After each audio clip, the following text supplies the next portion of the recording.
मैं हाथ जोड़ता हूँ आपको, अल्लाह का वास्ता पटवारी साहब, मेरी ये जमीन किसी और के नाम न करे। हाथ जोड़ने का कोई फायदा नहीं है, पहले ही तुझे बता चुका हूँ कि जेब गर्म किए बगैर काम नहीं चलेगा। जी जी, ले ये ले, बेटी की बालियां बेचकर पैसे लाया हूँ। मुझे तेरी मजबूरियों से नहीं, पैसों से गरज है। अब हो जाएगा तेरा काम। जी मेहरबानी साहब, हमारा इस जमीन की टुकड़ी के सिवा और कुछ भी नहीं है।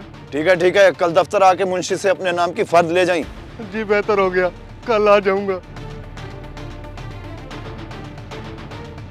सर गरीब बंदा है बेचारा, देखे तो सही बेटी की बालियां बेचकर पैसे लाया है।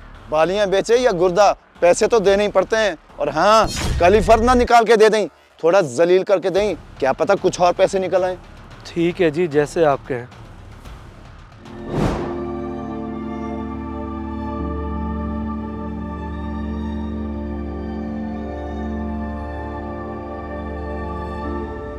हाँ यान बेटे, कमरा देखा है तूने अपना? नहीं बाबा, क्यों, क्या हुआ? भर दिया है मैंने पूरा कमरा तेरा, तू खाता थक जाएगा मगर चीजें खत्म नहीं होंगी। अच्छा वाकई? और बाबा मैं कल से रोजाना स्कूल 500 लेके जाया करूंगा।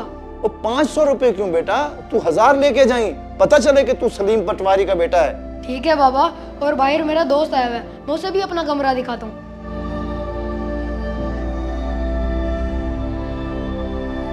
बाबा मान गए हैं, कहते हैं बेशक 1000 ले जाइए रोजाना स्कूल।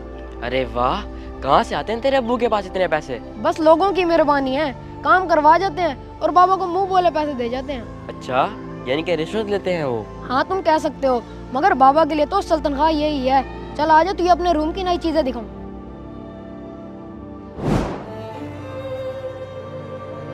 सर जी वो अस्मा बीबी आई है। हाँ, उससे 20,000 पकड़ के इंतकाल के कागजात बना दो उसे।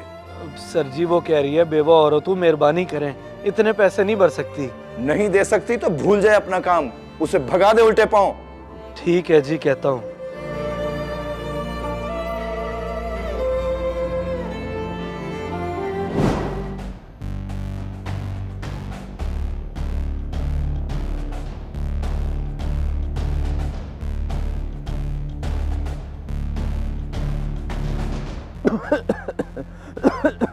बेटा मैंने तुझे 2 घंटे पहले दवाई लेने भेजा था और तू यहाँ खड़ा दोस्त के साथ सिगरेट पी रहा है। हाँ तो नौकर हूँ क्या कि सीधा जाऊँ और सीधा आ जाऊँ? मेरी अपनी कोई मर्जी नहीं है। हंसवा ले अपने दोस्तों को बाप से बदतमीजी करके, बस अब यही रह गया है। रोड पे खड़े होके तमाशा बनाओगे तो फिर ऐसा तो होगा ही, बर्दाश्त करो अब। अफसोस, सद अफसोस। हाँ सही जवाब दिया ना फिर। हाँ बिल्कुल सही दिया। अबे इस बुढ़े का कोई बंदोबस्त क्यों नहीं करता? बंदोबस्त मतलब ये कि खुद सोच, कल को ये ज्यादा बीमार होकर अगर बिस्तर को लग गया तो तेरे तो गले बढ़ जाएगा। हाँ बात तो तेरी सही है। अब ये कौन सा कमाइया घर में ला रहा है, रिटायर होके पड़ा है, इसकी पेंशन से इसकी दवाइयाँ ही पूरी होती हैं।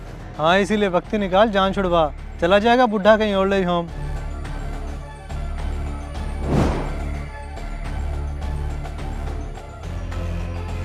ये क्या कह रहा है तू, कहाँ जाऊंगा मैं? और जहाँ भी जाओ मेरी बला से, मुझसे नहीं होती खिदमतें। बीमार बंदे को संभाल संभाल के मेरी तो जिंदगी अजाब हुई पड़ी है। जिसको पाल पोस के इतना बड़ा किया, आज उसी को बोझ लग रहा हूँ मैं। इतना खुदगर्ज निकला तू। हाँ खुदगर्जी समझो, अब चलते बनो यहाँ से, ये ना इस उम्र में धक्के दे के निकालना पड़े। मुझसे बहुत बड़ी गलती हो गई ये घर तेरे नाम करके, बेगैरत कहीं का। हाँ तो किसने कहा था मेरे नाम करे? और कौन सी हलाल की कमाई का है ये? रिश्वत के पैसों का ही तो है। सर जी ये तो बड़ा गलत किया आपके बेटे ने, घर से ही निकाल दिया। शायद मेरी तरबियत में ही कोई कमी रह गई होगी जो आज ये दिन देखना पड़ा मुझे। माजरत के साथ सर जी, इसमें कसूर उसका नहीं बल्कि आपका ही है। मेरा कैसे? मैंने तो सारी जिंदगी उसकी हर ख्वाहिश पूरी की है, कभी कोई कमी नहीं होने दी उसे। बुरा ना मनाइएगा मेरी बात का, लेकिन आपने जो उसको सारी जिंदगी हराम खिलाया ये उसी का नतीजा है। अगर हलाल खिलाया होता तो आज वो ऐसा कभी ना करता, बल्कि एक फर्माबरदार औलाद साबित होता और आपको ये दिन कभी ना देखना पड़ता। वाकई तुम ठीक कह रहे हो, इसमें मेरी गलती है। हराम खाने वाली औलाद कभी माँ बाप का सहारा नहीं बन सकती। हराम पैसे के घर कभी आबाद नहीं हो सकते। इस मैसेज को सदका जारिया समझ के ज्यादा से ज्यादा शेयर करें।